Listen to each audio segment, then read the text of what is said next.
Hi, everybody. Week of January 27th. Welcome to Coffee Chats. We are so glad to have Paula Rickett back. Paula's not been on Coffee Chats for a number of weeks now.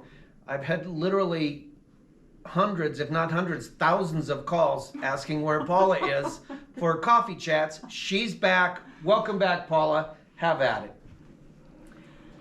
Well, thank you, Jeff. It's great to be back. And I've missed talking to everybody here. I hope everybody's been doing really well. And Jeff, I really do appreciate you including me in Coffee Chats again, my first week back officially in the office here. I got a few things to talk about before I turn it over to Jeff. First thing on my list is resident referrals. I want to remind everybody that we do have our $1,000 resident referral for anybody who refers somebody to Ridgepoint. And you've heard me talk about this before. Just know that we do have some vacancies right now. One bedroom den, two bedroom and two bedroom den units available. Prices ranging from $11.95 up to $37.50. So there's usually something for everybody. And if you've got somebody who might be in the market to at least explore Ridgepoint, we'd love to give them a tour. Tours are a little bit limited right now with the virus, so we're trying to be very, very careful and showing people just briefly the public spaces and then specific apartments that might best interest them. So have people give me a call. Obviously, we're not letting people come in just randomly, so we do need to plan those things out. And just another order of business, now that I am back, I am doing some tours, so if you see me out and about with people, just know that that is how we're handling things. We're still keeping our social distance, masks, and we're trying to keep people moving so that we can just not linger anywhere and then just see the units that would be of specific interest. We're letting people know what we normally do when we're our Ridgepoint usual self, and we're also letting people know that as with every senior community, we've had to scale back quite a few things just until the pandemic gets under control with the vaccinations. With that in mind, like I said, we are beginning to let people come back in and tour with me. So again, if you have any questions, I'm at 6280, so feel free to call me or have people call me as well. Garden beds. I know it's January and it's very, very cold today, but a lot of people have contacted me that have had garden beds in the past, and they want to continue to have their garden beds. A couple people have said, no, I'm going to give it up. But if you haven't gotten a hold of me, or if you have gotten a little restless over the winter and decided, yeah, maybe I'll do a garden bed in the spring, don't hesitate to call me. We still have that running list, and we're going to try and accommodate everybody as well as we can. Make sure that you get what you need for what you plan to plant.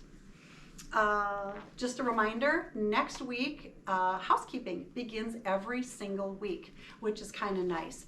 If you are wanting housekeeping and maybe haven't contacted Linda or she hasn't contacted you, feel free to give her a shout. She'll be happy to put you back on that list.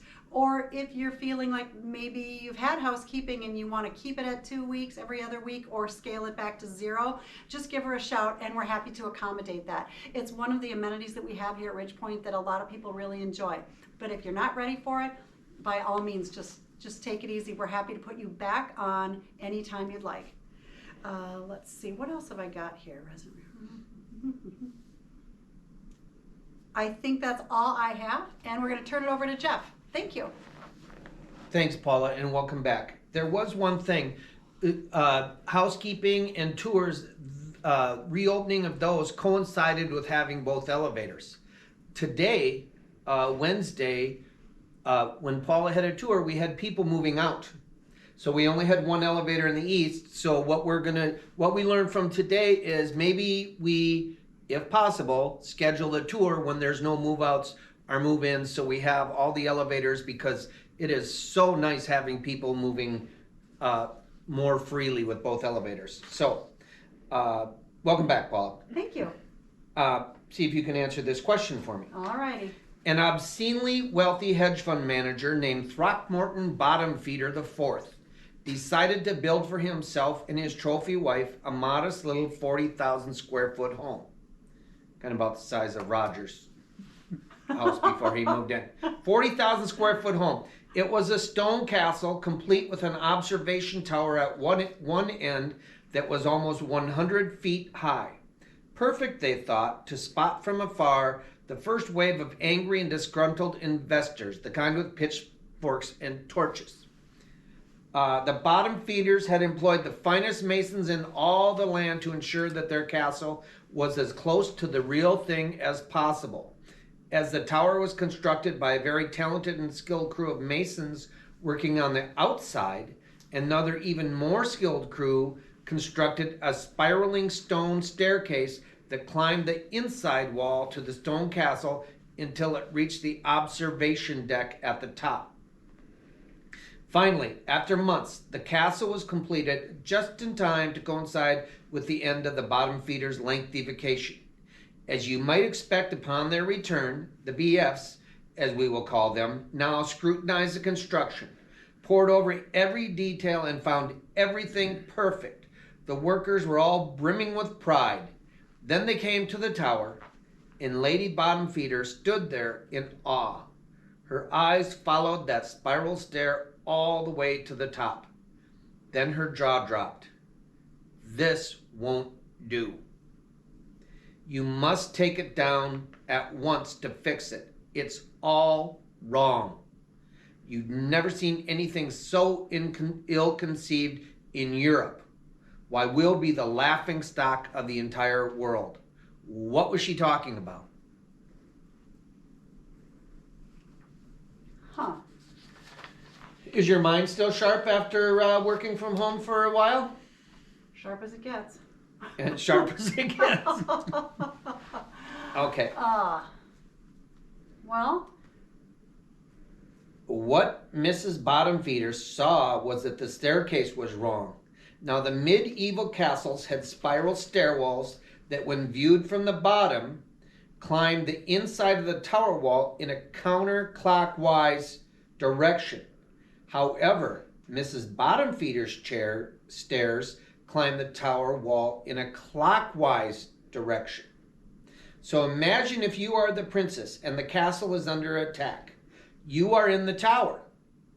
The attackers are coming up the stairs and wielding their swords in their right hands. We're making an assumption, right? Most people are right-handed.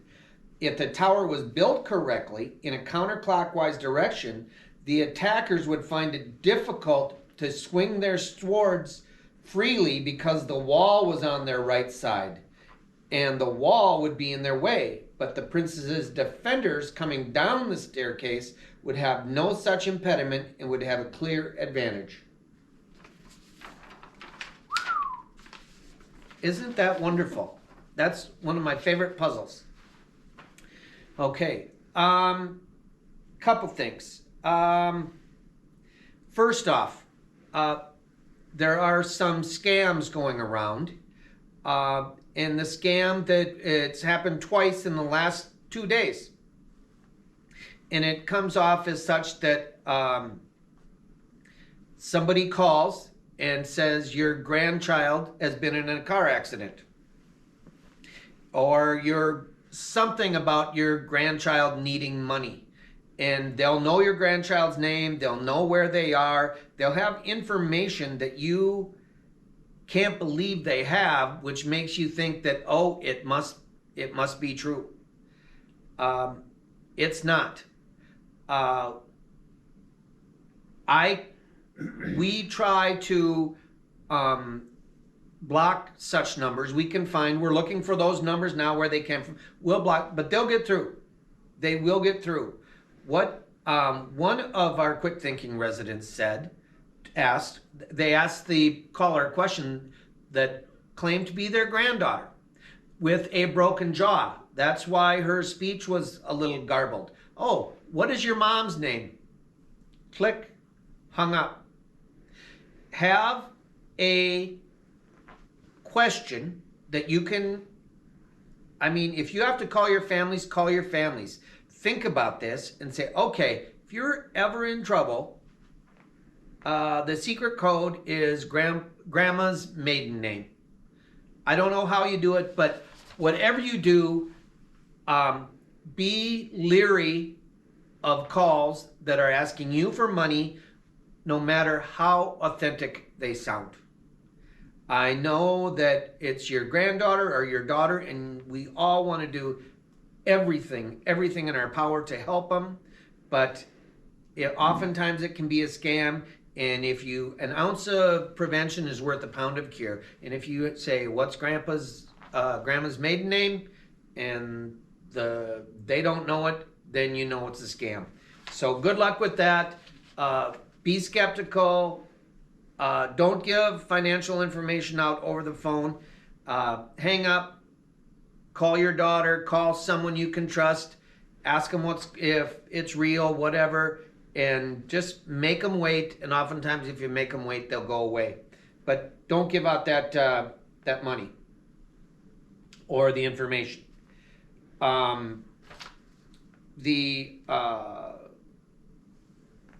You got a letter this week. We thought we'd put a letter under your door that wasn't bad news or not great news. We put a letter under your door that said we're not going to do a rent increase. That was a directive from our owners, from our boss, that, yep, we talked with them about it, and we realized we haven't been able to make Ridgepoint what Ridgepoint is over the course of folks, it's going to be a year. Can you believe it? In 5 weeks or 6 weeks. And it's been tough. It's been a pandemic. It stunk, but because of that, we're not going to do a rent increase. I hope you appreciate that. I appreciate it from an employee standpoint, in that we've got our job, ultimately, let's not kid ourselves, is to keep people living here. And rent is always an issue. Finance is always an issue in whether people stay or not. And this will make our job easier. And trust me, we intend to come out of this and do the best we can when we are out of it and able to do things, so that you're happy that you're still here. I've made contact with 2 people that are interested in the resident services position. I've scheduled one interview, and I'm waiting to hear from the other person to schedule that interview. But hopefully we'll find someone to fill that position, and then we can move forward on making 2021 a really good year. The vaccines, the picture is still as clear as mud. One thing I do know, we have a very, very industrious and motivated group of residents. If you remember, once we started seeing it go south, we said, don't depend on Ridgepoint to get your vaccine. Go out and get it. We've had a number of people that have done that. Last week it was Health Partners that we were talking about. Health Partners was sending emails to, we think, folks over 75 and asking them if they wanted to get a COVID vaccine. Well, this week, Alina has joined the fray. Raj, have you heard from anyone other? I haven't heard. Yes, I'm on the magic waiting list. Whose waiting list are you on? Governors. Roger's on the governors. I know of some people here that have indeed gotten their vaccine from the governor's list. The little switch up yesterday, from Tuesday's the day that they open it up for appointments. Instead of saying, oh, call at noon and they'll process everyone until they're done, that didn't work. What they changed yesterday, and I am not sure the time. I think, Paula, you know what time they started in the morning. 5:30. 5 a.m. 5 a.m.? 5 a.m. in the morning, you can put your name in a lottery, and then they'll draw. So don't give up on that. What I can tell you too is I haven't had any luck in getting a organization to come to Ridgepoint to vaccinate people. I've heard of other independent living places getting vaccines. Not heard, I know they have. Quite honestly, I don't know how they do it, how they did it. They have to be registered with the state in some way that we're not registered. Because I did reach out to CVS and Walgreens. And I'm in contact with Walgreens on getting, partnering with them. He said he didn't see our name from the state of Minnesota, so he gave me a number to the state of Minnesota and I'll call them. But we are trying. It's interesting. Some days there are people saying you're too restrictive, you're trying too hard, it's a free country, we should be able to go and do anything we want, we're being too safe. And then the next day we've got people saying it's not safe enough, why aren't you getting vaccines in here? You know, we can't win, but we are going to win. We're going to win together. We're going to do what we think we should do. What I believe wholeheartedly is Ridge Point residents who are not getting home health care are for the most part safe, or they're in a very, very good position to keep themselves safe. That's what I believe. That's really what I know, and that's all I know. Will the vaccine scene change over the course of the next week? Yeah, damn right it will. Hopefully it'll be for the best. I do know that there still is not enough vaccine in the state. The Walgreens and CVS, they haven't really even begun to distribute vaccine yet. It's all being done through the state task force, and the pharmacist at Walgreens told me that allotment of vaccines to the state, a certain amount of those goes to the top 9 healthcare providers in the state. So that explains why Health Partners and Alina, I don't know if Health Partners is the biggest, and that's why they got first. Are they the biggest? Mhm. Okay. In the country, In the country? yes. Huh. That was quoted the other day. Who knew? Who knew? All right. I guess Breckenridge Medical Center won't be. I'm from Breckenridge in case anyone knows or cares. So that's what I know. I think that's it. So please continue to try and get the vaccine on your own. What that tells me, sometimes I think we take ourselves too seriously and think you're not going to be able to do things on your own. Shame on us. Shame on us. You folks, there's a reason why you live here. Paula said those rates, $1,200 to $3,600 to be in your 80s and be able to pay that kind of money. And not saying that we're super expensive, but you do need to have some financial wherewithal to live in a place like this. And you can do things on your own. And the number of people getting vaccines is really, really astounding, especially when you hear the news and you hear how difficult it is to get a vaccine. So stay at it. Don't give up. Hold on, Roger. Don't you want to hear my story? There's more? Roger was going to turn the camera off. Husband returns home a day early from business trip. It's after midnight. While en route home, he asks a cabbie if he would be a witness. The man suspects his wife is having an affair and he wants to catch her in the act. For $100, the cabbie agrees. Quietly arriving home, the husband and the cabbie tiptoe into the bedroom. The husband switches on the lights, yanks the blanket back, and there is his wife in bed with another man. The husband puts a gun to the naked man's head. The wife shouts, "Don't do it. I lied when I told you I inherited the money. He paid for the Corvette. He paid for our new cabin cruiser. He paid for your Minnesota Viking tickets. He paid for our house at the lake. He paid for our country club membership. He even pays the monthly dues." Shaking his head from side to side, the husband lowers the gun. He looks over at the cabbie and says, "What would you do?" The cabbie replies, I'd cover him with that blanket before he catches the cold. Was that worth the wait, Raj? Have a good day.